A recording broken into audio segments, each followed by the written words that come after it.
Hello guys, DB Grinder here, back at it again with another video, and I am here with Nightfall TCG, the branded GOAT.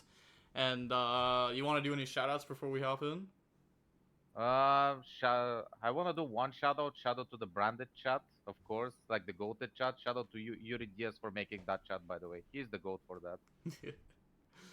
But And yeah, that's about it. all right, and also I'll link everything down below if you want to go check him out, like his YouTube channel and coaching and all that. And okay, yeah, let's just hop right in. So I do have a couple questions about branded in general. So I want to talk about these cards first since I put them down hmm here.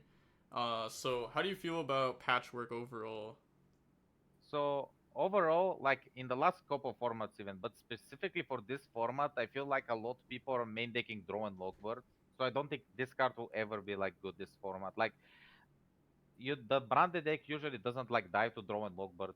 And now that it's popular, like you don't need to play cards that like support like dying to draw and logboard, and it's not even like auto win to resolve that card. It makes Guardian Chimera sure, but Guardian Chimera like dies to Forbidden Droplet as well, which is actually in like most of the decks I saw. I feel like so it sucks to like use three monsters and then like getting Forbidden Droplet and then lose the game. And it's also pretty easy to stop Chimera these days with like SP Little Knight chaining to like Poly and stuff. I don't think this card is like very good now. Yeah, that's fair. That's fair. Also you said like you don't want to like play cards that like help you kind of like lose to draw. How do you feel about Allure Darkness in the deck then? Yeah, I think Allure is like probably the only exception you can play. You can like take the risk because like the card is just insanely good with board breakers. Like, and it's also consistency card. I think like that's the only risk you can probably take to like play Allure of Darkness.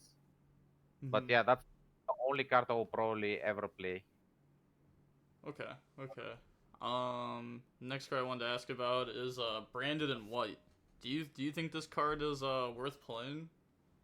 Not really, because every time I would like search branded in white, I feel like 90% of the time at the very least is like I would either search high spirits to like help me play around dash, or I would search like branded in red because it does exactly the same. Only difference is like branded in white can be like a huge brick and non-mandatory, but branded in high spirits are and is like mandatory, and branded in red of course is also mandatory, but yeah, I don't think like I would play this card. It comes up sometimes. It came up like a few times for me, and it's very good with like Brigade Mercurial in Grave. But in this version of Branded, you're never really like getting Mercurial to Grave consistently. And like Branded in White is like it's like a cool card to consider, but I wouldn't play it for sure. Okay, yeah, yeah. Okay, okay. And then last card I wanted to ask about that I had in this side deck just sitting here is Super Poly. So how do you feel about this card overall? Because I know it's a little bit weird, not having like the extra deck space really to play like Mud Dragon and Garua. So what do you think about this card? So technically, if you want to, you can like make the space for this card by cutting like a non mandatory cards like Stapelia or like Owl and Atos, for example. I think like those are only really the two flex spots right now. Some people would say like one Gring is cuttable, but that's not possible. Two Gring is like mandatory in branded right now. You cannot like get away with playing one. Like there's just so many good combos. Even like the for example the combos that play through Ash, you need double Gring. And like even the combos that you puppet lock, you just need to. Like it just makes the combos so much better. Yeah, But yeah, yeah. for Super Poly, I don't think I would play this card. Not because like of the because of like the extra deck space user. The problem is like you need to build the deck right now to beat mainly Snake Eye and Bell. And by doing that, like Super Poly is like not good. Like there's no good angle to Super Poly Bell. Technically, like you can make Draco's Tapelia, but then the like you can make Draco's Tapelia with like the Fiendsmith fusion and then like the Unchained card, or but it's not very good, like to say the least, because the Fiendsmith fusion will send Draco's Tapelia to grave. Like the only like it's not good against Yubel because like the Phantom of Yubel cannot be used as fusion material. Like that's the main part. Otherwise, the card would be insane against Yubel. But every time I tested it, like it just felt so mediocre that it didn't feel really worth it. Mm-hmm. Also, how do you feel about Forbidden Droplet and Dark Ruler in the format? I feel like Forbidden Droplet is definitely mandatory in the main deck right now. It's like I think like how you build branded right now, like for the info meta, is like you need to like play a shit ton of tom board breakers and you need to draw like multiple. Like it just sucks how the meta is going. For game one, you just need to draw like multiple board breakers to like be very good. At least against Ubel, because like the board is like very at least the good board of Ubel with like the Finsmith fusion, like you need like double board breaker most of the time. Well, every time. Because like they negate like the first board breaker, like Dark Ruler, they chain the chain trap, then Finsmith fusion negates it.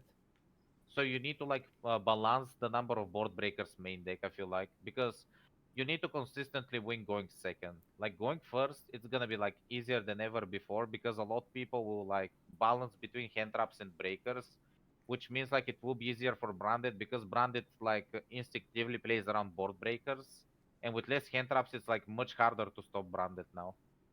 So yeah, I Yeah. think board Okay. droplet and dark ruler, I think are like both mandatory in the main deck right now. Okay. Okay. So I'll go ahead and slap this in there. So like, what do you think you'd cut then? Do you think you go down on fusion duplication? Yeah, unfortunately, like I love this card at 3, but if it's not a hand trap meta, like and you need to like start cutting down on something, it has to be fusion duplication for sure. I think like the card is just it's definitely a mandatory one-off, and I like the card a lot. But yeah, we can definitely side it for sure. Like in my siding pattern, what they do is like side out like most of the time Dark Ruler and Droplet and side in 6 going first cards because if I win game one and like my opponent would like for most of the time can floodgate me game two to hand traps, which we're gonna talk about like in a minute, like in the side deck of branded. I feel like if I side 6 like good going first cards, I think I'm like I have a higher win percentage against like Yubel and Snake Eye. I think if you take game one, like you can definitely win game three very easily if you build your deck correctly for this because you anticipate like in the North American Championship and then European meta like to face mostly like Snake Eye and Yubel and then like some rogue decks in between deck. I think like everything that's not Snake Eye Yubel, maybe Tempai, is like kind of rogue at this point. Yeah. Yeah. Yeah. I agree. I think yeah, nationals will be like mostly Snake Eye and Ubel matchups, especially once you get like top cut. Yeah, I feel like that's how it's gonna be always. Like in this meta, it seems like it's just gonna be that, and then maybe some rogue in between. Who knows? But yeah, the power level of those two decks is just that high that there's really not a good counter, except like maybe playing like Branded or like Tempai, for example. I think like those are like the only real good counters to them. Maybe there's like some export deck, but yeah, we'll see like at those events. Yeah. So if you add like the extra board breakers in, right? Because I'm guessing you still play like thrust, talents, and the one fusion duplication in the main. Yeah, you always play those. Yep. So if you're playing all of this, uh, do you just like play more cards like 51, or do you try to cut down on other things? Maybe like high spirits down the one, Mercurier down the one, or something. Yeah, I think you're cutting like definitely like some of the cards down, but not on the spells. You really want to cut the monsters because how you build for branded for this format is you just want to see power spells. So cutting even like branded fusion and high spirit sometimes are like considered power spells because branded engine can board break, but these formats boards like I said, you need board breakers as well. And board breakers are much better like suited with like the spells of Yeah. branded, not like the monsters, because Mm-hmm. monsters can easily be played around. So I feel like we cut down on monsters a bit. Like we can play, we definitely play two Cartesia. It's not a very good board breaker at the like.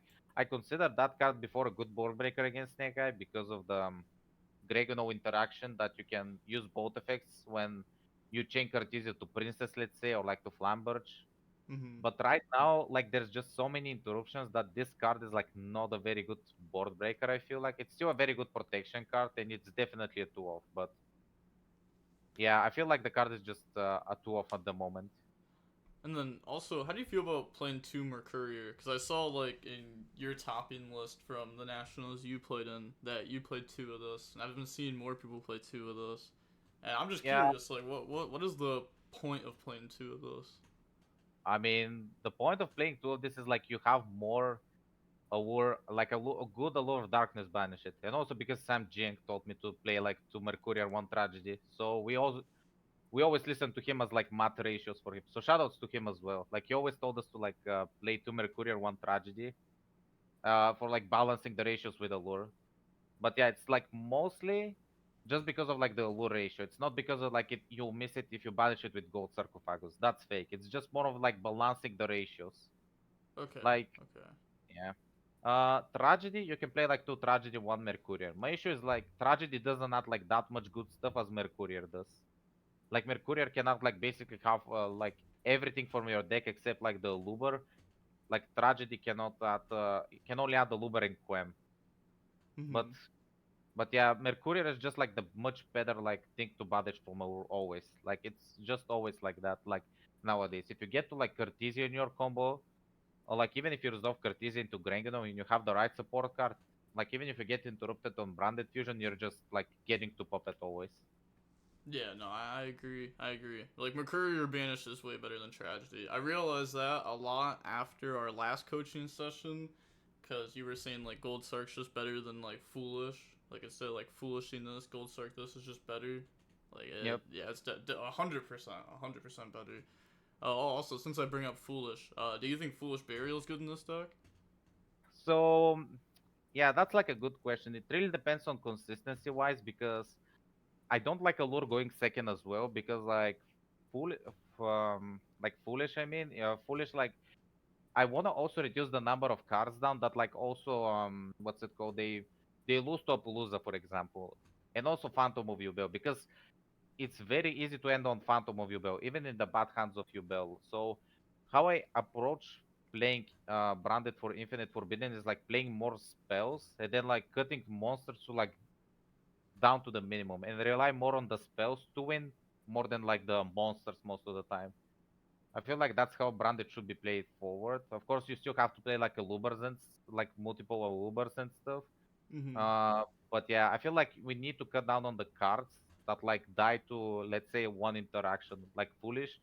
And Foolish, like I said, draw is gonna be like very popular in most lists. And like Foolish sending Tragedy adding a Luber is like instantly like losing to draw. So that's like another reason. Except like losing to a Palooza negate as well. Okay, so do you think it's worth playing Gold Sark then? Yes, because Gold Sark is like the much better extender. Because if you banish Mercurier, add Cartesia, like um like you don't lose to draw. Like you still have a ways to play the game. Okay. And you can always use Gold Sarcophagus to like extend after you break your opponent's board, at least after you out a Palooza. Which actually happens a lot. But Gold Sark is, I feel like, too good of a card and extender not to play. It's like a bit bad going second most of the time, but you still need consistency for this deck, which can sometimes be an issue if you cut too many consistency cards. Yeah, yeah, that's fair.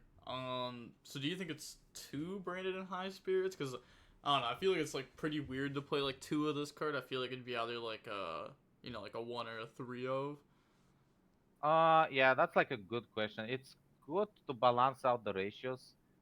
So I don't dislike it at two. So it's pretty good to actually at two. I don't dislike it at two as well. Like you definitely don't play three because you don't play multiple dark dragons, which is why you don't ever play the three at the moment. Like because bestials, we can like play multiple bestials. I tested them, but they were like not very good. But yeah, I feel like this card is like either a one off or a three off for me. Like that's just my personal preference. Of course, two can always be good for like consistency wise because you can like always like you can also use it with Cartesian Quem as well. Worst case. Mm-hmm. But yeah, I feel like you can also put it at two. That's fine. I don't dislike it. If we don't find a better consistency card, I feel like we can stay with two high spirits. I don't dislike it. Okay, okay. Also, are you set on the deck being like 50 cards? Like, Deck, yes. Like that's a good question. Actually, we can talk about. That's like a good topic to talk about with branded is because you cannot play 40 cards. like if you wanna side cards in, I tested like the 40 card version, and it's literally impossible to side like 6 cards, which I feel like you should side hand traps right now, like draw and lock and impermanence in the side deck to beat like the some unfair FTKs. Like there's also gimmick puppet in the format, which like draw and imperm at the right spot, like impermanence at the right spot can like stop the FTK, for example. I feel like so you cannot side those cards in. Like the siding pattern just gets very bad. If you want to side multiple cards in 40 cards, there's like very little to what you can cut in 40 cards, and there's like in 60 cards you need to see steal your power spells. Like that's like, and you also need to see the hand traps you side inside deck. Mm-hmm. So that's why I'm like set on 50. I tested 45, and like we came to the consensus that it's the siding pattern is like still very bad. We literally needed to side out like one opening, for example, which was very bad, just to fit 6 cards in. Like there's nothing good to side out. Like we even tried to side out retribution, but the card is just very comes up a lot. Like you never want to side this card out. The card is just too good for like it will come up like one game in 5, but you lose the game because you don't play that card like post side. Yeah, yeah. So yeah, that's why I like 50 cards more or less. Okay, okay. Um, Also, I've heard that some people are trying like game one blindly. Let's say you go first. Like, if you have gimmick puppets set up in draw phase, like, will you try to do it in draw phase, or do you wait till main phase to see if they're on gimmick puppet? Yeah, I think like also Pag explained this. Like you never puppet lock in like draw phase. Like you just never do that. I think what you do is like you wait, like he also explained, is like you wait your opponent to see what you play, because like in the format before there were like these decks like Runic Stun and Wonder East, for example, that you don't want to puppet lock, of course, Mm-hmm. because sometimes you lose a lot of gas to get to Sanctifier Dragon, and you can lose the game because you like wasted like a lot of resources to like a gimmick puppet, and you lose to like stuff like Wanderies or Runic Stun. Whereas you could have used those resources like Branded in red to get to Guardian Chimera, for example, which Guardian Chimera is like very good against those decks. Okay, But yeah, okay. So, the, like runic stun and flu, I assume are like not really going to be played anymore. So, n- not well, really no. Those decks are like overable, especially with like the new Maxi of the form, which Mommy I think was called. yeah. Like Wanderies is unplayable. Like you Mm-hmm. literally give like 3 to 4 draws to your opponent every time if you play Wanderies. So like, what's the point? Yeah, yeah, I agree. I agree. Uh, so you're saying you just never puppet in draw phase then? Like game one, you always just hold it until main phase until you see what they're playing. Well, I'm gonna give like a little peek here. Is there is lines I do that makes Sanctifier in like my turn.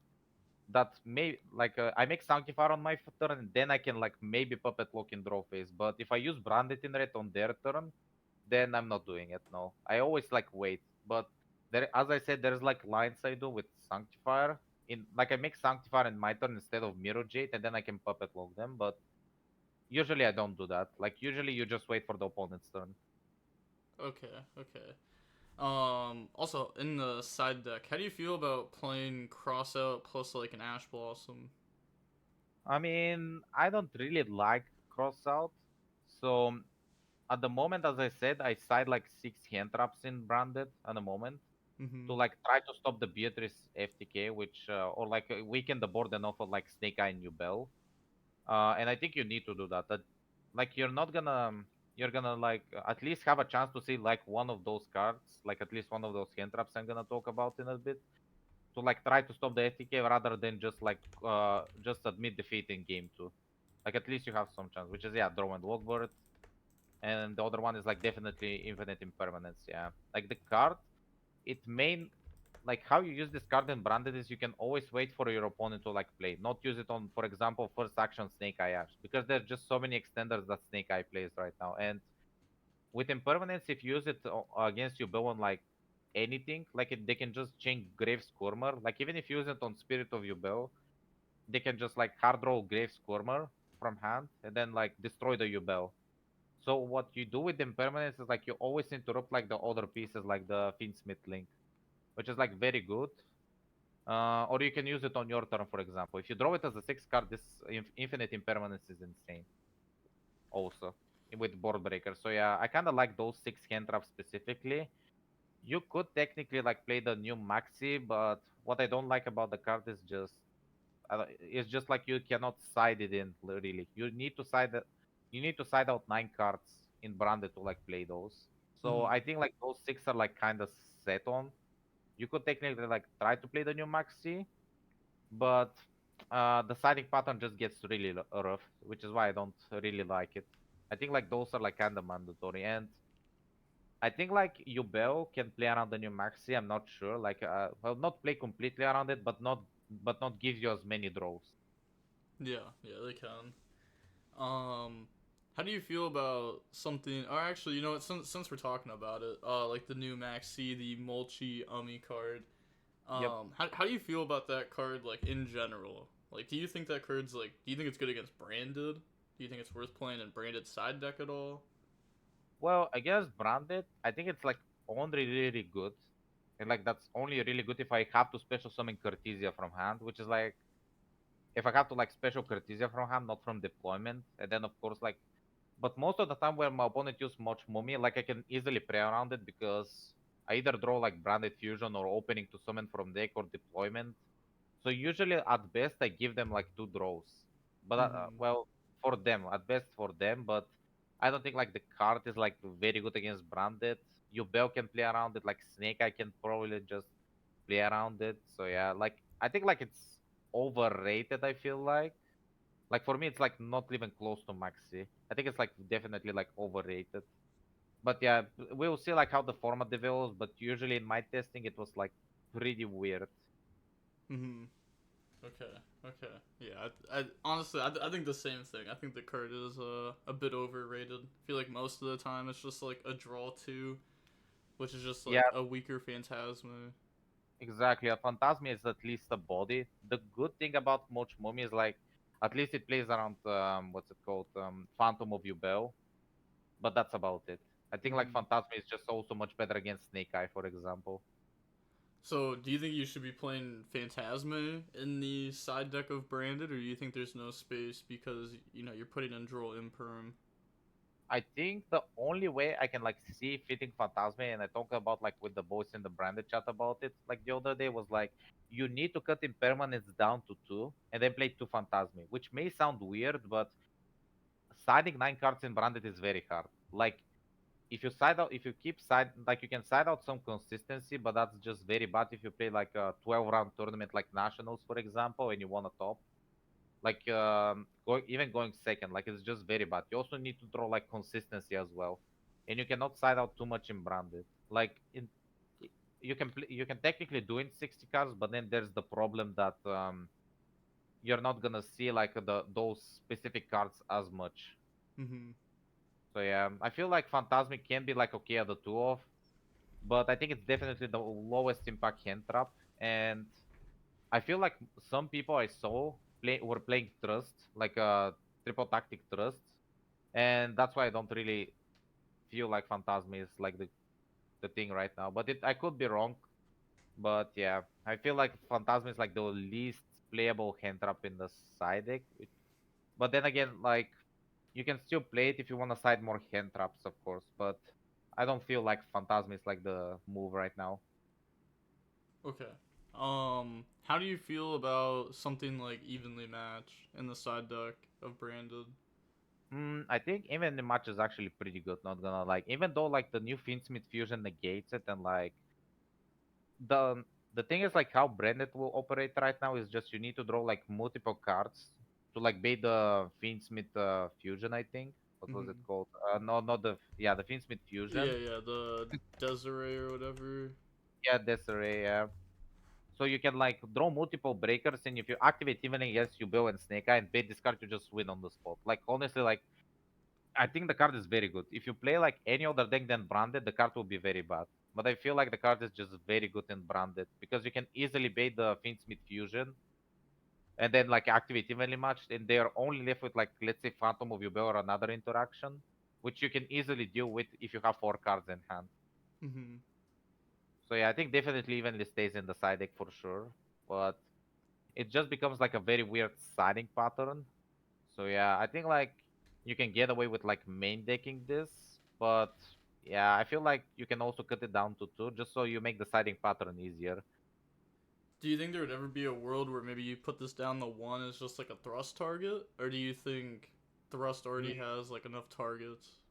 I feel like with Trust, you always want to search like Dark Ruler or Branded Fusion. There's no in between. I feel like there's no in between if you play against Snake Eye or like Yubel. I feel like you always want to search either Dark Ruler because Dark Ruler negates everything, or you want to search like Branded Fusion. There's like maybe like 5% of the time that you want to search it game one of a Trust, Mm-hmm. but then there's the issue that even it can be like a brick in like your opening hand, which is I don't think feel like it's worth it if you like wanna like be a consistent. If you wanna be consistent with branded, I don't think like it's very good to do that. Of course, you can try it out, but I don't think like that's. I don't think it's a one-off. It's definitely either a trio or a zero. Okay. Okay. Um, I guess like, I don't know. I'm trying to think about like what other questions I'd really have. Oh, how do you feel? Like I heard you talk about it earlier about trying playing the more Bastiles in the main deck. But how would you feel about playing like Bastille Magnamut in the side deck? Yeah, Bestial Magnamut, I feel like you should always play, but not because of like Snake Eye and Yubel. I feel like I need this card for like let's say the Gimmick Puppet FTK and the mirror matches. Like some people will still like run the deck. And if you don't have like answer for gimmick puppet, I feel like you lose the game, which is why I think like fusion duplication like is always so an answer for the mirror match and also for going first, of course. And Magnamut is like another card you can side in because you of course need to commit most of your deck to beat like a Snake Eye and Nubel, but the other part needs to beat like Rogue decks, for example, Mm-hmm. and the mirror match. So yeah, I feel like Magnamut is very good in that sense, and of course it's good against the gimmick puppet deck. And yeah, in addition to like draw and impermanence, which is why I think like Phantasm is like very good. I think that's the only beast I would play just because that card is just so good. Not only it banishes, but it can also search pieces like Albas and Albion if you need them. You can also search another Bestial, of course, if you play the mirror match. But it's very good to search like Albion and Albas as pieces. It's just very good. How do you feel about Shadow Dragon in the side deck? There is like no spot really in this meta to side this card in. Like with all the hand traps you need to side in, and then Shadow Dragon, you need to like make a weird siding pattern for it. But usually I don't really think it's good. I like in this meta specifically, it's just I think most people will just try to set loot gates like with the angel spell Mm-hmm. and and against Diber or DDG that won't work. So I feel like the card is just very it's like very mediocre at the moment. Some people still play skill drain, but I don't think like that's gonna be a big percentage of them. I'm not sure yet, but Shadow Dragon was like very bad, and yeah, I don't think I ever sided in against like Yubel or Snake Eye. I felt like I always sided in like the evenly match, then like the drawing impermanence, and I don't have like anything else to like side in. Mm-hmm. That's like the main issue. So yeah, I don't think like Shadow Dragon is playable.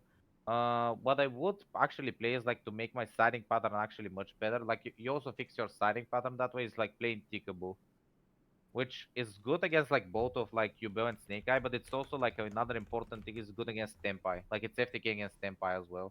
It also fixes its there's like no comparison between Shadow Dragon and Tickable, of course, but it also fixes your siding patterns because you always want to side out like well, always want to side out like the Dark Orb or like Tickable and Fusion dupes, which makes your siding pattern also much easier. Which if you play long tournament like nationals and like YCSs, like if you don't have a good siding pattern in your mind, you're gonna lose a lot of rounds because of this. If you don't have like a good siding pattern, you're gonna lose like a lot of the rounds to like opening like very mediocre hand or like very or just in general not having like a good preparation on that. You should definitely, if you play long tournaments, like take time to like make siding patterns against like the most relevant decks. Yeah, no, I agree with that so much, bro. Because like, there's so many people that just go to an event and they just have like their side deck is just all three ofs, and they just like make their side deck up as they go, like their siding patterns. So I'm happy you Yeah, bring that up. yeah, that's definitely not the move. I think you definitely, I think like one of the main games I did at nationals, like with a buddy of mine, which shout out also to him if he watches this. His name is Nima, but yeah, we wasted like a few hours to make siding pattern for branded, which actually helped a lot in the tournament because like I knew what I wanted to side out and like what I wanted to side it. It was just so much easier. And also like another thing is like you lose time making your siding pattern up, which you can like matter in like the long run because the rounds are 45 minutes and like you're gonna struggle in time if you don't have like your side pattern prepared in your head. Which if you wanna like top the YCS or like do well, is is like one of the things like that you have to do. It's like you need to like spare time to like make your siding patterns against the decks, which helps you a lot. Also, bringing up time, do you think Masquerade should be somewhere in the list?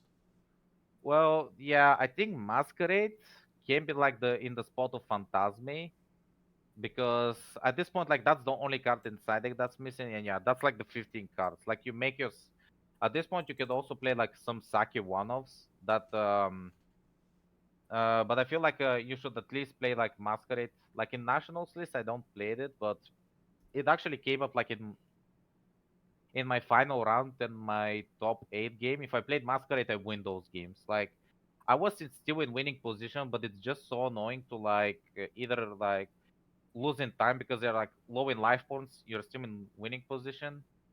But like this card, if you're like in those positions, I was gonna win the game because I had a route to make Masquerade, but I didn't play it. So you definitely need to play those cards in local tournaments. Like you can always easily side out the Dracos Tapelia out. But yeah, I think it's like very it's mandatory in like if you play YCSs and nationals, for example. So if you went first, you would set out Dragos to Paleo over like Albia. Oh yeah, I mean for going second, you can.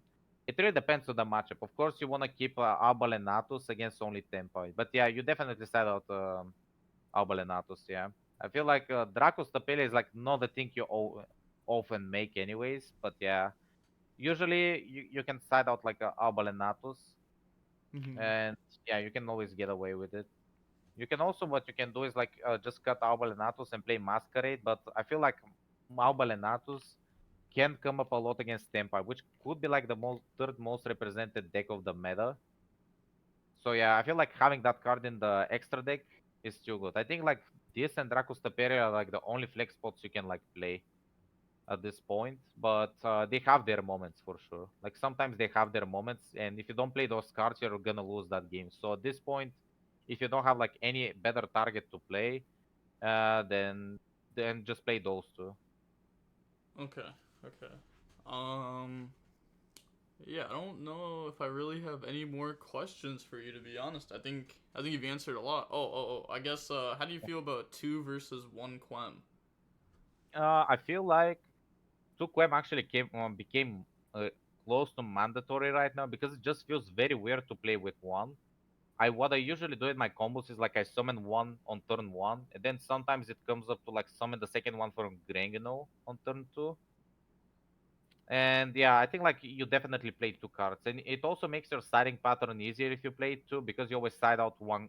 You side out one coin going second, which yeah, it also like it contributes to the siding pattern and it contributes to like playing branded like much easier in some game states. Mm-hmm. Okay. Okay. Um. Yeah, I think you've answered all my questions. To be honest, I don't think there's really much more. I guess. You know what? I will get one more thing from you though Sure. before we go. So you said like the side deck patterns are hard, right? Yeah, So definitely they're very hard. So like let's say, you have this list right here, which, might be a little bit different from your list. But like, okay, let's say you have this list right here and you're going second against Snake Eye and you won game one. Hmm. Like Snake Eye, Fiend Smith, like that. So what would you side in? And what would you Yeah, side out? it's definitely those six, and you always want to side in the evenly matched. But the siding pattern is actually very weird, like in this game. So you always want to side out the one Quem and one Spring and Skit as well. one Mercurial, it's always out. You can also technically get away with siding out too. That's fine. Because you also want to side out the Goat Sarcophagus going second. So yeah, I think like you definitely side out those. You always want to side out one High Spirits, but you keep one because like it comes up like if you play the deck very good, sometimes you want to play around the potential hand traps opponent has, which like Ash Blossom for example, because nobody ashes this card, which is like an advantage. And you can always side out like one Allure as well, like because you're down on Dark Monsters. You're very down on Dark Monsters, so it's very weird to side out one Allure, but you kind of have to do it. And then it's like one Fusion dupe, and then you can always like side out. I feel like if you wanna like, you can always side out like one Allure technically because the card is like very bad going second. You don't really want to normal summon it unless you open it with Droplet, for example. Mm-hmm. But yeah, I feel like it's fine to side out like one Allure going second. You can also technically like keep the Allure and the Fusion dupe and side out all the Allure of Darknesses, but I don't really want to do that. It's just a choice. I feel like in this list that's what I would do. Okay, okay. So you like to side out fusion dupe whenever you go second? Yeah, I mean it came up like a few times to like trust set it, but if you miss cards to side out, I think like that's one of the cards you wanna side out because you don't wanna side out consistency like shrouded, and you don't wanna side out like openings, for example, or deployment. Technically, you could side out like one Albus out, but if you try to break boards, like sometimes you just miss the third. So that's like a consideration to make is if you want you can side out like one Albus, but it just felt really bad in testing when I tried to break boards. Sometimes I just miss the third Albus because what you usually do is like you send like one Albus and let's say Lubellion, you make the Albion or Titanic Cloud usually, Mm-hmm. and then you can make like Albion, you can make Mirror Jet, or if you summon Titanic Cloud, you already have one Albus in grave. And when you break boards, it's like you want to get Titanic Cloud in grave, and then Titanic Cloud summon Albus, make Mirror Jet, so you already wasted two Albases. And at this point, if you like somehow get to turn 3, you cannot recycle those Albases back, which I think most of the time will be the case. You cannot recycle those two for Albases back, and if you wanna like break something from the opponent, you cannot activate Branded Fusion. Unless you make a weird play like summoning Shrouded Dragon, then activating Branded Fusion. But yeah, it just feels very weird to do that. So at this point, just keep all three Albazes. Okay, okay. Also, you like siding out both Mercury, or you don't leave one of these in? The thing is, if you wanna like keep one in, there's like not much to side out. Like in this, like in Branded, in 50 card at the moment, there's like nothing good to side out. Even like Cold by the Grave is like the closest thing you can side out, but that's also bad because like of course it's Ash answer. You can also like Cold by the Grave Phantom of Yubel, which is actually very good for turn 3. It actually came up a lot that they make Phantom of Yubel with its effect negated. So I think Cold by the Grave you have to keep. It's also a board breaker as well against like Phantom of Yubel, which is like one of the hardest things to out in Yubel, by the way.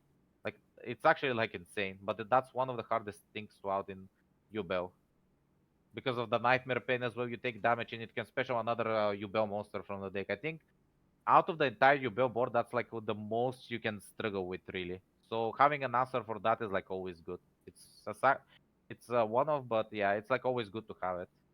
Okay, and then let's say you were playing against Snake Eye. I mean, okay, wait, yeah, this wait, yeah, I think This this was was the Snake Eye. Snake Eye pattern. So, Yeah, yeah, this was a Snake Eye. For Yubel, it's technically like the same. Yeah, it's like for this list, it's literally the same signing pattern. Like you don't need to change anything. It's also much easier to remember. Like the decks are like relatively the same in like siding patterns in branded. mm-hmm, Of course, they do like completely different things, but like yeah, for this list, you just always side out the same. It's also much easier to remember for long tournaments. Like you cannot fuck up this siding pattern as well. Which how this is how I most of the time deck build myself. Usually is like sometimes I make my siding patterns for like some combo decks like the same, and then it's much easier for me to remember because I will be tired like after some time in the tournament, and then I sometimes can fuck up my standing pattern. But if it's the same as Snake Eye or Yubel, then yeah, it's just much easier for me to remember. mm-hmm. Okay, okay. Yeah, Yeah, I think okay, now I think I've asked you every question that I need to about the deck, matchups, siding patterns and stuff like that. So yeah, do you have anything that you want to say before we go? No, that's about it. All right. Like I said at the beginning, I'll leave everything down below, top of the description. Make sure to check out his coaching, his YouTube channel. I'll even put his Twitter down there, everything down there. So go ahead, check the man out. Best branded player in the game. And all right, with that being said, the DB Grinders signing off. Peace. Have a nice day. Stay safe.